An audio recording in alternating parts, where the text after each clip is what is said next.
The reason we're here is that we want to find out what we can do as parents to support our kids in developing the life and leadership skills they need to be successful. And in all of the research done in academics and in hiring, in the workplace, there's sort of a consensus that about 10% of kids who fare best in school and in life share a set of life and leadership skills. And it gives them an edge in navigating and taking the lead in their own lives. That brings up three questions. One is, how is it that only 10% of kids are faring well in life and in school? We'll answer that question. The second question that brings up is, what are these 10 life and leadership skills? We'll talk about that. And the third question is, what can we be doing as parents to ensure our kids have an opportunity to develop those skills? So as Dave mentioned, we started this series with Rekindling Purpose, a path to happiness for your family and you. We really laid a foundation of the importance of purpose in establishing sort of the framework for how we want to connect who we are to what we care about and how we can make a difference in the world. And I encourage you to watch that if you haven't seen it. If you have, then you already know that we talked about the external cultural influences that have brought us to where we are today. There's been a rise in global competition. Success is communicated to us as if it's scarce. There's not enough to go around. So we ask our kids to do more and we offer to help. This is amidst troubling distractions of screens and during, right now, a pandemic. None of this is our fault. These are external conditions. And we talked about how having this grounding to a sense of purpose allows us to focus on what's most important. The situation where we are today, where stress, distress, and anxiety are up, but preparedness and a sense of connection to purpose is down, has caused us to behave in some ways that have been less supportive in our kids of helping equip them with the skills they need. So for the 20th century, the model was to really focus on how well kids follow. How well can they follow directions, adult direction in school and after school programs, and even to some extent in our families. The metric was performance and achievement. And that really came as a result of following. What we need to focus on going forward is how well kids lead. And by this, we mean talking about, we're talking about how they take the lead in their own lives. And that's what we're going to talk about tonight. Ron and I, he was head of a school in the Philadelphia area. We met 10 or more years ago and did a research project at his school. And we'll share some of those results. He's going to share some of the experiences that the students had. But what came out of that was a book that was going to help clarify and be part of the training material that we used in our parent leadership labs. And I was excited about capturing these experiences, and I was looking for people to read the drafts for me. And what I learned was that my friends, kind and kind-hearted as they were, I didn't feel like I was getting the kind of honest feedback that I needed. You know, was this useful? Did it make sense? Was it good?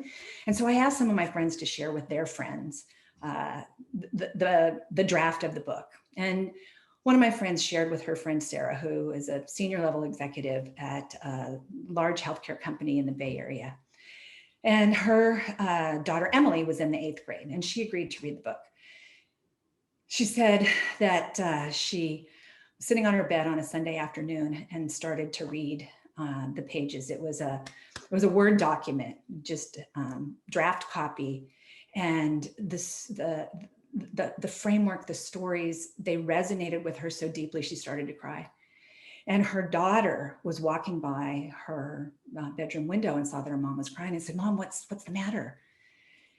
And she said, you know, I think I know why we've had so much friction in our relationship lately. Sarah had shared with me that she felt like she was losing her daughter. She had more and more conflict, and the more her daughter resisted, the more she insisted that her daughter kind of follow the family plan. And so her daughter came in and said, well, what is it? And she handed her the pages, the first few pages that she had read, and her daughter started to read. And so the two of them sat on their bed for the next 2 hours side by side. And as Sarah finished, she would hand the page off to Emily. And when they got to the end, Emily took her mom's hands and said, Mom, we've got to do this. We have to do this. We have to do this together. This is going to save our relationship. And so they did, and it did. And what they did is what we're going to talk about tonight, what the steps are that you can take that will give your kids this sense of connection. What Emily shared was, this is what I've been asking for. I'm ready to take charge of my life. I'm ready to be more in the lead in my life. And so that's what we're going to talk about. So here's what we're going to do. We're going to talk about the importance of leadership. What is it? And why does it matter? We're going to talk about the proven strategies and tactics that we have used, Ron and I have used in many schools, with many families, with students, and how we actually develop leadership. And then we'll give you some space to come up with the steps that you can take to develop these essential skills in your kids, developing a tactical action plan. So let's start with the importance of leadership. Our definition of leadership is broad and inclusive. We talk about small L leadership as being kind of the self-directed, everyday decisions and actions that you take. We call small L leadership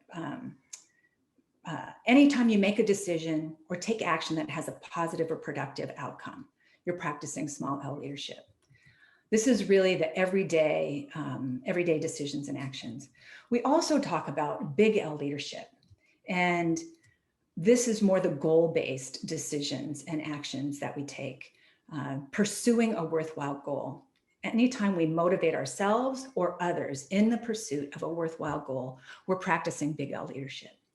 In this inclusivity, we create an opportunity for every child to see themselves as a leader, rather than the old model of charisma or power or who's in charge.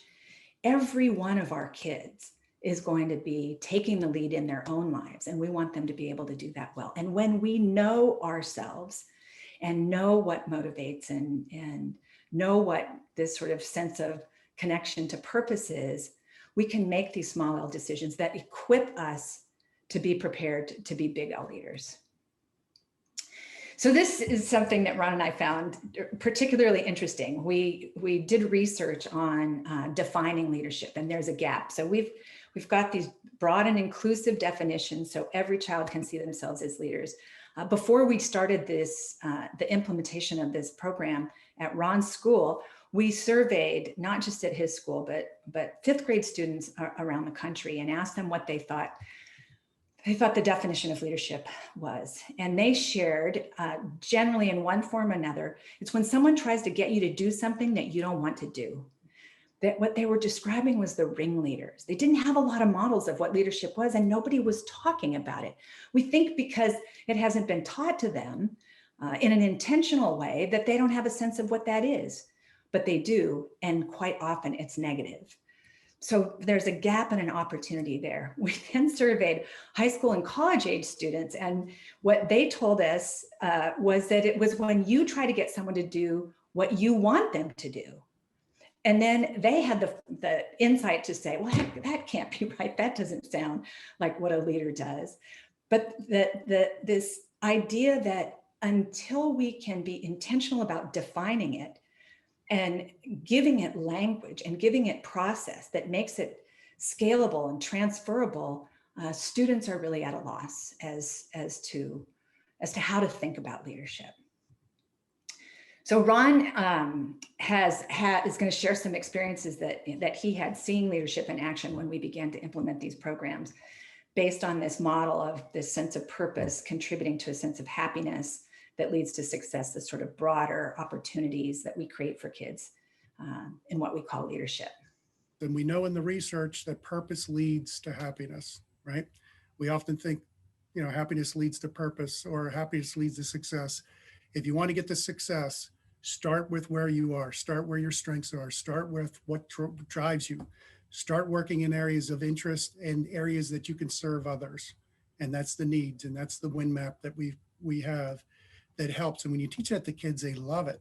And when you give them the open area to go ahead and experience it, go ahead and come up with projects, and we're going to give you permission. You're going to have to ask, okay, can I do this, this, and this? And it was often real easy to say, yeah, go for it. We gave them a little budget, but go do what your heart's telling you to do if it's in the right direction. And they would come up with all sorts of different ideas on bullying, on helping others, on helping kids with math, or helping. Some years they did animal rescue kind of work, and the projects that they really dove into, teaching other kids how to X, Y, and Z, doing whatever, right? Teaching parents how to navigate the internet for their kids who are going to be fifth graders, right? So they came up with so many different great ideas that they were interested in. We gave them the space to do the work, and then they experienced successes and they experienced failures, and that was awesome. And they went through that, and they were able to display what they were able to find out and what they discovered. But what we discovered when they did that was they were much more apt to go ahead and do it again. So they would find something else that they could dive into because they were given room to do that kind of work. And so that's where this idea of find your purpose, find how that makes you happy, which is going to lead to success. That's where leadership is. It's not in one form. It's not in one mold. It's in the mold that you're going to discover. And when you give parents and the kids that kind of room to find those things out, it gives them an ease of, okay, this makes sense. And we saw so many parents, they converted easier than the kids did, actually, when they were able to see the formula of it. It was amazing to see how they were able to change their perspective on what they were doing. We were in a very highly competitive, high academic school. And what we knew was parents were getting in the way of their kids because they were trying to have their kids check all these boxes. And that wasn't what we needed. We needed them to step back and help their kids discover what was going to give them purpose. And so this program really helped them do that. We call it giving them time, space, and guidance to explore and to discover, and then apply what they're learning about themselves. And it builds and scaffolds over time. And I think that's what we saw as your kids left the fifth grade, and those students are now freshmen in college, and we followed the success that they've had. And this became part of their operating system, became part of how they just naturally respond to projects and to interpersonal and to decision making. And when we taught parents how to follow this formula, it gave them relief. It gave them the permission to step back, which is what they needed. What I found. I don't think we mentioned this. This is all evidence-based. This is all not only our primary research, but it's built on social and emotional learning, project-based learning, mindfulness, growth mindset, design thinking. All of that is embedded into this process. And we surveyed everyone afterwards. Their idea of, do I know what leadership is? How I can go about? They had a whole new mindset for it. There was such growth in their seeing themselves as the leaders in the end, and what it meant to be a leader. Yeah. And so here's what we were developing. Here's what was naturally developing in these kids. These are the attributes of those who fare best. This is the conference board in Washington, D.C. They do this survey, regular survey on what are the attributes in recent graduates that contribute to success. And here's a list. The World Economic Forum also does a list. It's very similar to this. But what they're talking about on this sort of broad understanding, this has very little to do with content knowledge, and very much to do with social and emotional capacity. So global awareness in preschool, global awareness is understanding sort of what the culture is on the playground, and can I steal someone's sand toys or not, all the way up to global awareness of understanding my community, understanding my country, understanding the world, ethics, making decisions about what's right, even when it's hard, and being able to discern that, self-direction, and then grit, resilience, ability to bounce back in the face of life's inevitable setbacks, and then emotional intelligence. That years ago didn't make the list, now is high on the list. Social responsibility, feeling a willingness and eagerness to contribute to the greater good. And then critical thinking, creativity, communication, and collaboration. So these aren't probably a surprise to anybody. But what is surprising, and this goes back to what we started with, is when those same educators and hiring managers were asked of the recent college graduates that have come in, or depending on, they did it in high school and they did it in college, of the recent graduates that you're seeing, which of these essential skills are you seeing that the new hires are that they possess? And on the next slide, I'm going to show you in red are the ones that were found to be deficient or significantly deficient, and the one that is still in black is the ones are the ones that were present. So here's what they found. 9 out of 10 were ranked as deficient or significantly deficient in recent graduates, whether high school or college. And social responsibility, even that one, they said they've got a desire, but they don't really understand how to make that contribution. So this is alarming to see, and this goes back to the sort of the 10% of kids who are well prepared to contribute, to do well, to fare best.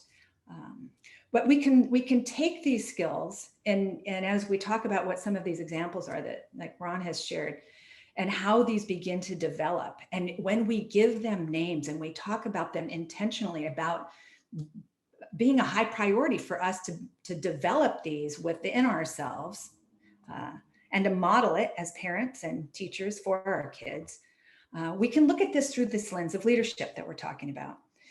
So we can group these then into those attributes that contribute to our ability to identify what needs to be done and then step up to do it. That's responsibility. Resiliency. I know why I'm the one, this gets back to that sense of purpose, why I'm the one to do this with my unique set of skills. And so I stay with it even when it's hard.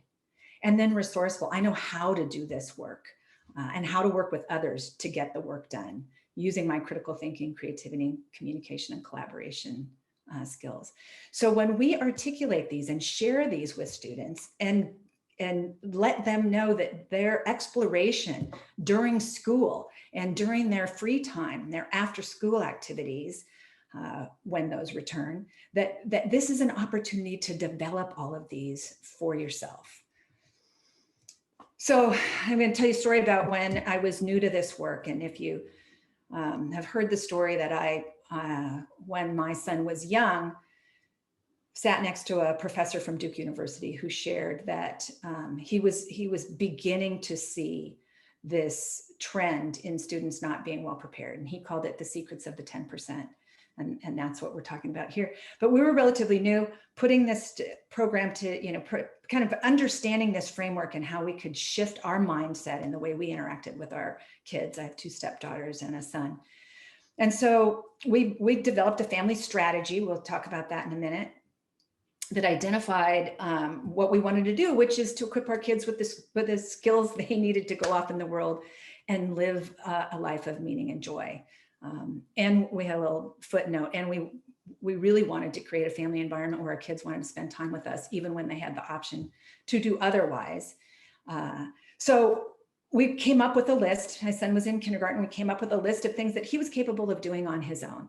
He could get his teeth brushed. He could get himself ready for bed. He could put away toys from the day and get himself ready for bed, ready for his story, PJs on. And in the morning, he could get dressed. He could make his bed. He could get his, have breakfast, get his teeth brushed, get his bag packed. And so we were feeling really good about this, that we had transferred this responsibility. He was doing this work. And after a couple of weeks, I noticed he wasn't making his bed. And I thought, well, we got this framework of developing leadership. I have an MBA and I studied organizational effectiveness, and I did a lot of that work in leadership and strategy in corporate. So I was transferring some of those skills, my communication skills and my meeting skills. And so he came home from school and I said, hey, Jack, I noticed you're not making your bed. And that was one of the things on the list, that we transferred to you as being able and responsible for doing that. What's going on? Little tear came down his cheek and he said, Mom, I can't do it good enough. I know you remake my bed every day after I leave, and it makes me sad. So I'm not making it anymore. So that was the first lesson in really understanding that everything we say and do, our kids are watching. And everything we say and do is either building their belief in themselves as capable, or it's building their belief in themselves as being incapable.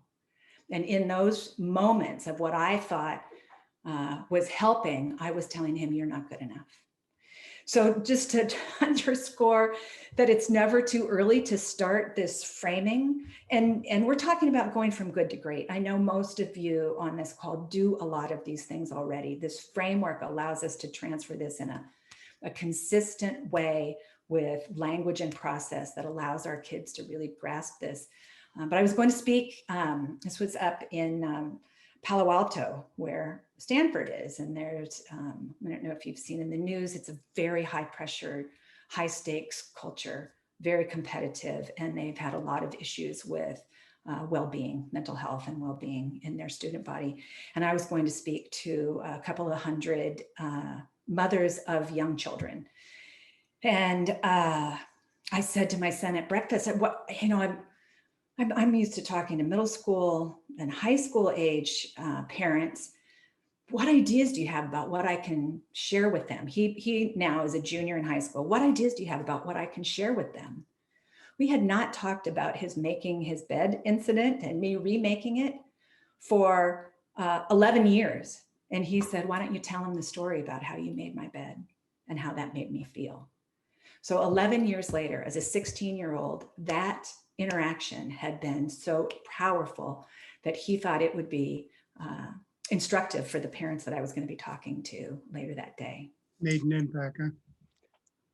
What, Ron? It made an impact, right? It made an impact. And it tells us that whatever age our kids are, never too young, never too old for us to shift our mindset and to do this work. Okay, so Ron talked about some of these proven strategies and tactics that we're using on how we connect kids to who they are, what they care about, where they can make a difference. That's their why, and then how they can make a difference. The first tool that we use is this WIN map.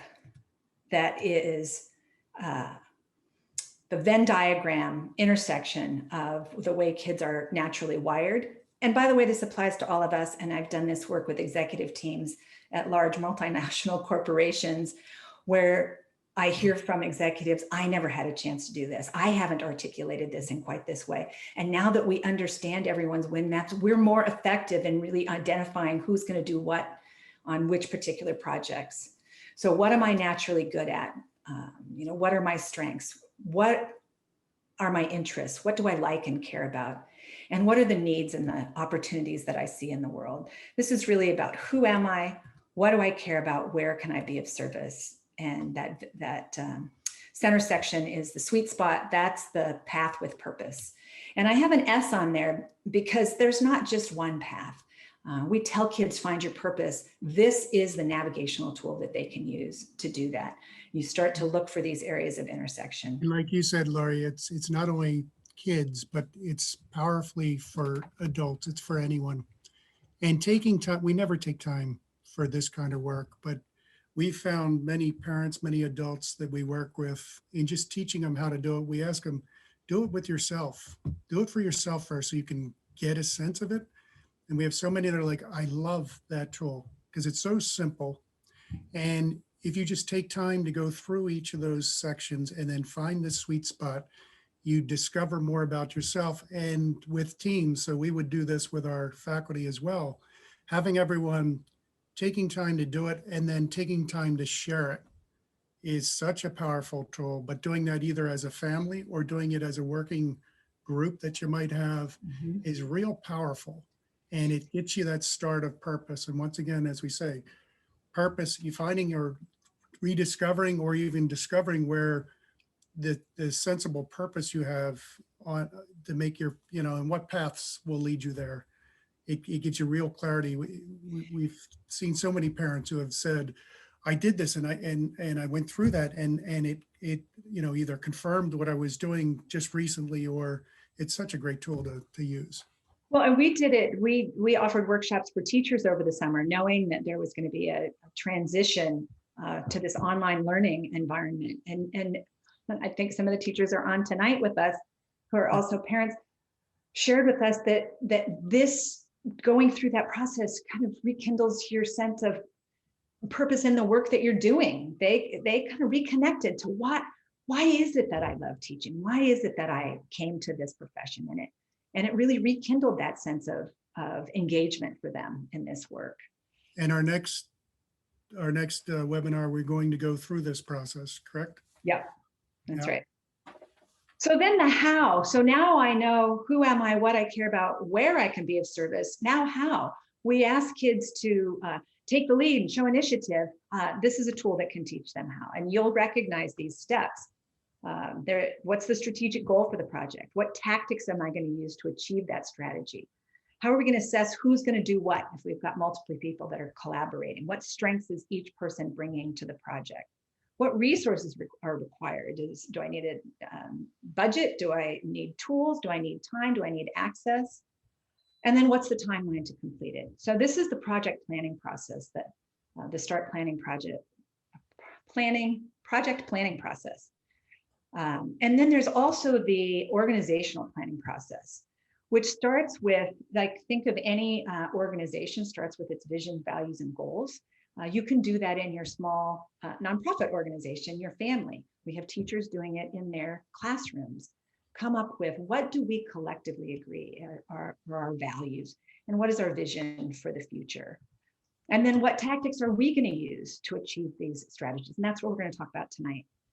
And then assessment. How do we get and stay on track? How do we make sure that our win maps are aligned? How do we make sure as our kids age that we're escalating and scaffolding and building on these tactics that we've used? What do we need to update as our kids get older? And then how do we establish routines to transfer that responsibility? We had a routine for getting ready in the morning that transferred the responsibility of making Jack's bed to him. And then there's a lot of work that goes in, not a lot, there's work that goes in, reflection for us and for our kids in making sure that we navigate that. Sometimes we give kids responsibility too soon and they stumble. And sometimes we wait too long. Like Sarah's daughter, Emily, she was anxious to get on with doing some of this work herself.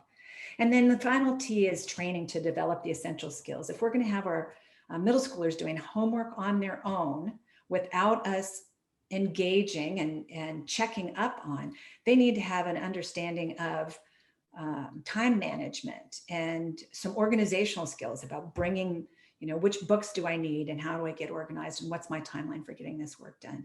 So we can't always transfer responsibility immediately. So there's sometimes some training work that needs to be done on some of the foundational skills. So here's a quick summary of the case for leadership framework. I think, Ron and the stories that he shared and what we've covered so far reinforce that it's effective for life. We use it with kindergartners. We can use it with, I said pre-K to professionals. Learning the language and process. This works for us personally, academically, and professionally. experiential. It facilitates the ability to articulate who they are and what they've done and can do in concrete terms. So we had some of the kids talk about being able to apply for internships and say, I led a leadership project when I was in school that reduced bullying in our community by 20%. And here are the skills that I use. So they've got a language and process that they can share. It's transferable. It facilitates the application of this learning to new opportunities and challenges. And so I can remember having this conversation with my son. He'd come home, there's this big thing, I don't think I can do it. And I'd say, think of a time when you were successful in trying something new. What skills did you use? Oh yeah, I do remember that. I was able to bring my organizational skills and my communication skills, and I was able to tackle that. Yeah, I think I can tackle this new challenge. And then it creates connection. It creates this capacity to apply the ways in which we're wired. It connects us to ourselves. It connects us to one another, and it connects us to the world. And I spent 4 years as a research and policy advisor at Stanford, looking at this high pressure, high stakes culture that kids are growing up in, and what the impact is and as they come to college. And they have, and this is not just at Stanford, this is at probably most colleges in the country, that kids are anxious, depressed, and stressed when they get to college. 30% of them in some of these colleges are on medication for depression when they arrive. And so working in the wellness center, what they sort of netted this out to was that kids felt disconnected, students felt disconnected from themselves. They were promised, if I sacrifice and I work hard and I stay up late and I do this work and I get to college, I'll be happy. They got there and they have such a lack of understanding of who they are and what matters to them, that's not enough. Performing and achieving isn't enough. We also have kids on the other side of the spectrum who see that this game is sort of rigged for the academically inclined. And so they often opt out and they have a disengagement. So we've got the highly engaged, sort of overly engaged students, and we've got the underengaged kids. And then we've got some that bounce back and forth and some that are just sort of taking the middle road. This works for all of them. So Ron, tell us a little bit about sort of the net when you look at the students. So let's start with the students or the kids, because there's two, there's kids and there's parents that we actually see benefits, and the best benefit, the best outcome that we see is at top on well-being. So think about that. When you understand how you're wired, your interest areas, what you need, and you're serving those areas, and you're given a chance to serve in those areas, you feel good about yourself. And studies will tell you that when you serve others, you're at your happiest levels. So they get well-being, they feel confident, they feel connected, and those are such keys to well-being.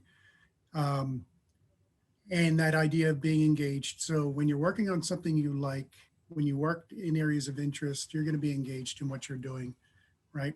And you're going to take the initiative. So that whole idea of agency, taking on responsibility, you are more apt to start doing work. And when you're in your zone of areas that you love, you're able to do areas that you don't love as much. If it's all areas you don't love, that's where we see kids checking out. And that's where you get those depressions, and they're going through these hoops and jumps, and they don't feel that connected. But when you have that well-being engagement, and you'll see kids starting to feel just that spark, and they initiate things as you bring them through this and give them that time to work on areas that they want. So they become resourceful, they become resilient, incredible benefits for the kids. But there's also those benefits for parents. And what we've seen, and this is a panel of parents that we had at our school that were talking about what they felt. And it was amazing listening to how they were able to, it actually was, I think, when we were able to teach parents why giving kids the space helps, they felt they just want to, what we call it as a playbook for parents. They just want to know how to do it well. And we gave them the language resources of saying, okay, you don't have to do everything. You don't have to have them go through these hoops. Here's the playbook. And that gave them clarity. It gave them confidence that they could step back, kind of discover where they're overloaded, where their kids are overloaded, what their family vision was, and really realign, do an assessment of what are we spending an imbalanced amount of time on, where are we missing parts, and restructuring their lives. And so there are a few simple tasks you go through to kind of assess where you are, your family is, and then give it space. And that gives them peace of mind. It gives them a good, as parents, they have a feeling, this is what I want to be doing. We were talking the other day about those parents that we saw. They were these high charging parents who were almost like you call buffalo or bulldozer parents. And when they were, and they just want to get things done and they want to follow what, they're like command and control, and how giving them the playbook that was, okay, here's where you need to step back and how you can do it. They were able to follow that to the T, and the relief that they received from that, the peace of mind that they had from that was worth its weight in gold. And we saw that effect. We remember seeing that as they continued on throughout our schools. Plus, they also had other parents who had gone through this. So having other parents that can help remind and use the same kind of formula for kind of backing off and reminding each other gave them the benefit of having just a network of parents who could follow and trust the plan. Yeah, that's it, that sense of peace of mind, and that gave them a sense of resilience.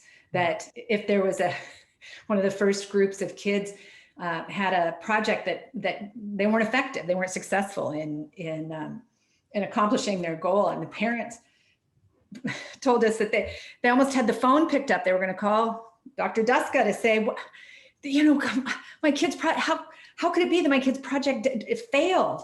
And they realized, wait, this is part of the process. I can be more resilient as a parent, knowing that if our kids can fall short, and then circle back around and figure out what might they do differently next time, part of this design thinking process, they'll be better for it. And so that delegating, and that it shifted the culture in individual families. It shifted the culture in your school. It shifted the culture in the parent community in positive and constructive ways. Okay, in our last few minutes here, we'll talk about the tactical action plan. But first, I want to extend an invitation. There is so much on right now that I want you to think about first, maybe creating some space for this work. We don't want this to feel like like we're piling on. What we hear parents say, and even through this process over the summer, we ended up doing 3 cohorts of teachers because it was so effective in giving teachers resources and tools they need at this really challenging time. The same is true for parents. This helps you identify what's most important, and it allows you to create some space by letting go of some things that are not as important to this long-term strategic goal of building leadership skills in our kids. So in our first webinar, we talked about how using strategy to identify your vision, values, and goals was a path. If you downloaded the worksheet that came, the link came in your email today. Here's a sample, and we've got that in on your worksheet. You can use this to get it started and then edit that as you see fit. Filling in your own values. We recommend that you choose responsibility, resilience, and resourcefulness because they align with those 10 skills that we've talked about. And it's in order to connect our kids to that sense of purpose that leads to happiness, that comes from identifying who they are and what they care about and where and how they can be of service. So what might your tactics be? You might decide, the first tactic might be to decide that you're going to prioritize developing leadership, that this is something that you want to pursue. That's a decision that needs to be intentionally made, or we slip back into our old patterns. And then create some space. What are you going to phase out to make space for these kinds of activities? And that gives you, we've had some really fun experiences with parents asking them to phase things out. It can range from letting go of expectations of what a 10-year-old birthday party is going to look like. It can be letting go of how many after school activities. I'm speaking post-pandemic, reducing that down to one. It could be personally reading less news, watching less news. So what are you going to phase out? And then drafting your family strategy. You can also do this work individually. What's your strategy? What is it that you want to be? What is being an effective parent look like for you? And then what does that look like for your family? And then in the next webinar, we're going to be talking about drafting your own win map. If you can use that as an example, as Ron said, it kind of lifts you up, reconnects you, and then you can use it to model and teach it to your kids. And then you model and share that with your family. The older your kids are, the longer this process takes. Younger kids are eager to jump right in.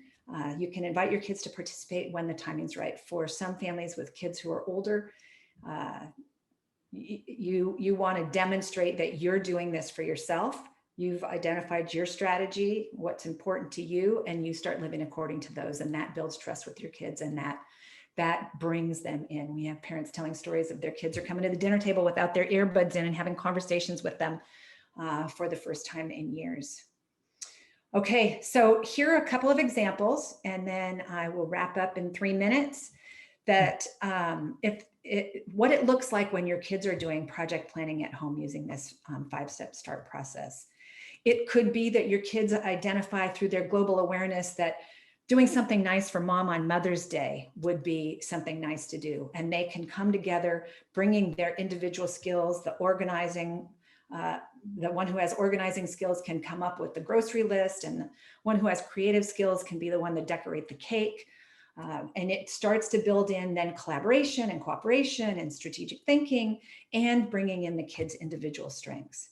If you've got kids that have organizing skills, we have parents tell us stories about their kids helping them do the research on getting a new refrigerator, a new car, or a new pet. And then we had a family plan a vacation, and all of the children took a different city that they were going to be visiting, and plan all of the activities that were going to happen there. And the payoff is that instead of the kids kind of sulking through the days that they didn't enjoy, they knew, I'm going to be engaged on my sister's day because I want them to be engaged on my day.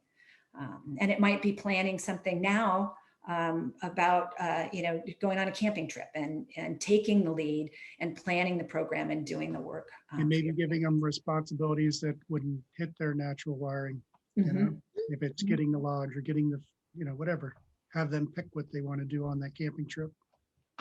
Right. And then the last piece is making sure that you're aligning with what you say your values are. Most families include service as one of their values, but when you look at what are we doing that aligns with that, very often there's a gap there. And so that could be some planning to do post activities. Okay, so we talked about the importance of leadership, the proven strategies, the tactical action plan. On your worksheet, you've got some places you can fill in what you intend to do. Want to reinforce that what we believe in the work that we're doing is that connecting to a sense of purpose in our work and in everyone's individual work and in our lives is the key to happiness and success. It brings 3 benefits when we do this work. It gives kids the attributes they need to be effective: responsibility, resilience, and resourcefulness. It gives parents peace of mind, and it creates a greater family dynamic of joy and happiness despite the challenges. And then the 3 steps that you take is to really get it, to do this mindset shift, to make a commitment to doing this work, and then to do it. So you change your mind, and then you change your behavior, and then you teach it and pass it on. Our mission is to take this to more and more parents together doing this work. We'll have an opportunity to shift the culture. Right now, we can't wait. We've got to do it in our own families. We're working with schools. If you've got a school that you think would be open to this kind of work, please introduce us. We have resources for parents, students, and we have resources for teachers. The next webinar, as we mentioned, is Wired to Win, building the social and emotional skills kids need to lead well, which will foster their ability to be well. And only when we are well can we do well. So that's going to be in March. Okay, so thanks. Together, we're building a culture of everyday leadership, well-being, and preparedness in our families, schools, and communities for good. We've got our contact information there. And now, Dave. Laurie, Ron, thank you so much. Excellent presentation.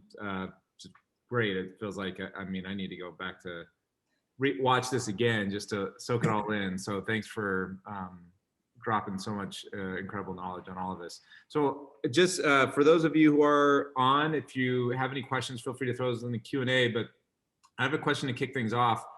I'm trying to figure out, again, as a parent, let's say you go through the initial the WIN map or one of the more structural worksheets, et cetera, with your child.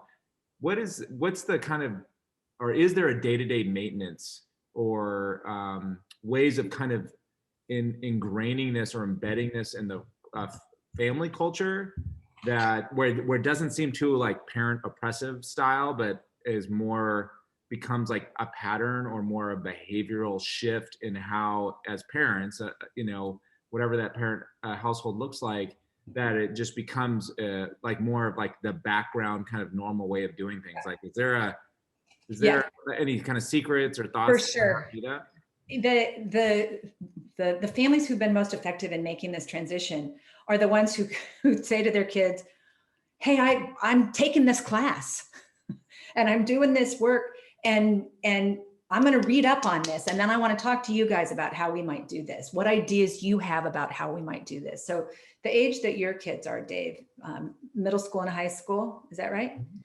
That putting them in charge of how this work gets done, letting them decide, increases their level of agency. We've got a set of values cards that are families have found to be incredibly valuable, where they have each value and then a definition, and you throw that out to the family to say, what about this? Do we think individuality is important in our family? We value the things that make each person unique. Is that one of the top 5 things that we value? This could be several weeks. We have families that put these in a basket on their kitchen table, and as they sit down to meals, they grab one and then say, let's see, adventures on here today. Let's talk about what that is. What does that mean in our family? And so it becomes part of the conversation. And then after you've had those conversations for several weeks, you can come back and visit them. You can take the 5 that you've decided are the most important in your family and thumbtack those up in the back hall or in the family room. Some of the kids, and I think we talked about this, some of the kids will choose a value that the rest of the family doesn't think is one of the top 5. They have an opportunity to take that one and post that on their door and say, hey, don't forget, I value fun. I value adventure. I value individuality, even if the family didn't. And then coming up with letting your kids create the art that is your family strategy. It could be hand drawn, it could be handwritten, it could be done on a PowerPoint slide, it could be done to music, it could be acted out, and then you put that up. When you're getting started, when you have kids your age, you can do your own and you can put that up and say, this is something I'm working towards. And I'm putting this up to remind myself around the house that I want to stop doing your job for you. I want to stop telling you how I think things should be. And instead I want to ask you. Yeah. And then when you do your WIN map, you can post that as well. And you have to live it first and then invite your kids in. I think adding to that, I think the family values is the perfect one, because remember, kids want to be able to share, and you as a parent give them that time to share who they are. So that values exercise, even if it is, let's take one day and I want you to pick your top 3 or your top 5. What do you think? And they pick theirs and you honor them for their pick. You pick yours. everyone in the family picks what they think, and whether they write them down. Our family, we went through the cards and we wrote them down. I think somebody wrote something like, what if somebody is a little anxious? If their child's a little anxious in this whole process, that's where seeing where they're at is such a key piece. But every teenager wants to be valued, right? Right.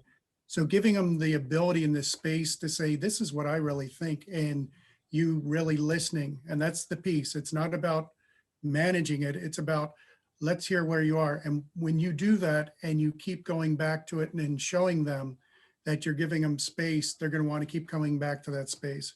So eventually creating your family mission statement. So in our family, we were able to find out that we had 2 or 3 that were all identical, and then 2 or 3 that were different. And like Laurie said, honoring that in each person.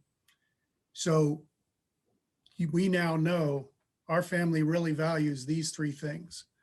And so that becomes the core. So what are the tactics that we have in our family? So if it is, I've seen families, kindness is really one, and we're not being kind to each other. So there's a perfect point. So what can we do? Giving them, what can we do? We value kindness. What can we do differently to really turn this around? Do you have any ideas?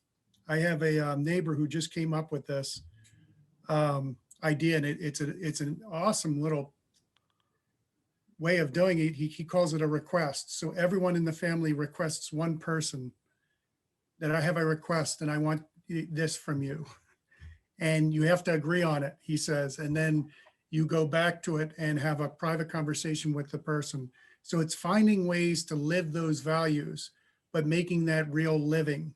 So we're deciding kindness could be one, could be respect, could be doing our responsibilities, and giving the space and just a comfortable way of saying, how do we do this? Because once you're able to clarify what the values are, everyone wants to live up to those values. So how do we support each other in doing this? And that becomes the whole discussion. Like Laurie said, this can take a few weeks, but if you bring that to the dinner table every time, it becomes a natural piece. If you're modeling for your kids that you're really interested in doing this work and doing this, vision statement, and you create your vision statement, and then let's find out more about you. How are you wired, interested in, where are your needs? That gets really fun, because the kids love to talk about themselves and how they're wired. Well, I got a couple questions in the queue here. I want to make sure we have enough time. Thank you for sharing. That's helpful. Sure. I love the anchor in the values, and it's something that our family talks about. And again, it's I don't think we have a structured way of talking about it, so it's an interesting way. The cards are awesome to do. Yeah, the cards are an interesting tool, so that's a good one. So we had a question from one of the participants here. What would your advice be for a child with high anxiety or insecurity? Is there anything in that this framework might do to support the parent and/or kid in addressing that?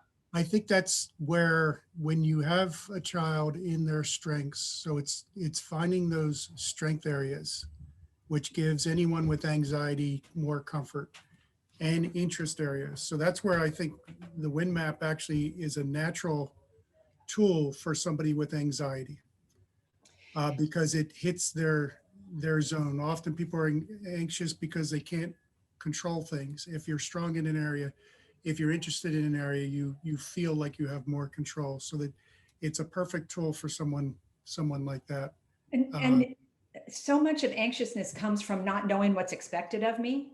Am I performing and achieving to expectations? Am I good enough? Am I doing what I'm supposed to be doing? I'm nervous about going out in the world because I may fall short. When we're clear that what we value is kindness, not straight A's, what we value is integrity, not scoring the most goals. When we can really slow down ourselves and slow down our family and have that cup of tea and talk about what's most important, and get very clear that expectations are really about being our best, and that you get to determine how that is and who you are, and we're going to provide the guidance and the time and the space to do that. But the WIN map, as Ron said, is a great place to start, really helping them understand what it is that they have. And then that becomes the tool they can use bridge those times when they're feeling anxious. You know, I'm really an organizer. Let me go back to my organizing skills. Let me think about what the steps would be to get through this. Oh yeah, I've done that before. I can do this again. Sounds good. Well, I think related to the wind map, there's another question from one of the participants here that asked, how often do you recommend families revisit the wind maps, values, and other elements of this as children grow up? Annually? Question. My kiddo is about 9 months old, so congratulations, parent. Way to be here on the early side. And so I anticipate revisiting this as a key point for many years to come, but wondering if there's a best practice on how often to do so. It comes up, you build it in, I would say, in the early years, and especially if you're starting this framework with a you know, kind of an infant toddler as they're starting to interact. And I love the example. We're so good at this process when our kids are learning to walk. We show them how to walk, we model it, and then we follow them around while they're getting it, and then we get out of the way. And so that setup, they sort of tell us when they're ready for the next step. We model, teach, and then get out of the way. I call it reinforcing is the nicer way to say it. But you know, you do visit it regularly, and I think, you know, if you've seen the research on performance reviews in the workplace, it used to be we're going to do it once a year. No, now we better do twice a year. Now we're going to do quarterly check-ins. Now all of the research from human resources say we need to be doing regular check-ins. So this is something you as a parent monitor. Your kids are going to tell you, I can remember when my son wanted to go to the movies on his own. Well, do you have the skills you need? Do you know that, have we established trust? You go through sort of your list of, my job is to keep you safe. Your job is to show me that you're trustworthy and responsible. You check in as circumstances require, and you check in as you notice your kids are maturing and moving on. We oftentimes wait far too long to transfer responsibility to our kids. So good question. Great. And so a final question as we tie up here, and again, thank you everyone for being with us for the duration here. When it comes to bringing this program, you know, again, speaking to parents, you know, we can bring it into our households. How might a parent onboard this concept to their schools? Is it, who do they talk to? You know, is there a way of kind of formalizing this more in the educational setting through, you know, parental, if you will, parental small L or large L leadership? Yeah, there are a couple of ways to go. And Ron's a good example. I got introduced to Ron, an administrator, from a parent at his school that I met in another, I met him at this parent at another event. And she said, boy, we could really use this at our school. We talk a lot about leadership, but I don't think we have an intentional formal program that's focused on leadership. So Ron came sort of from the top. So talking as a parent to an administrator, this is interesting to me. And then what we did, Ron, is we put a steering committee together of some faculty. We put a steering committee together of some parents, and we put a steering committee together of some students to take a look at what this would look like in their school. So parents can bring it in. If you have a teacher that's forward thinking at your school, or a counselor, or an assistant principal, administrator, have a conversation with them. And one of the ways we enter is, and we started with this for you, Ron, in your school, was let's do some parent education.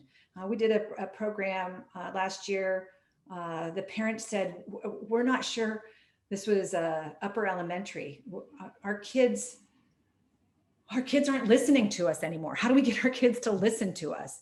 And so they brought us in to talk about this process. Kids stop listening when they feel like they're not being heard. And so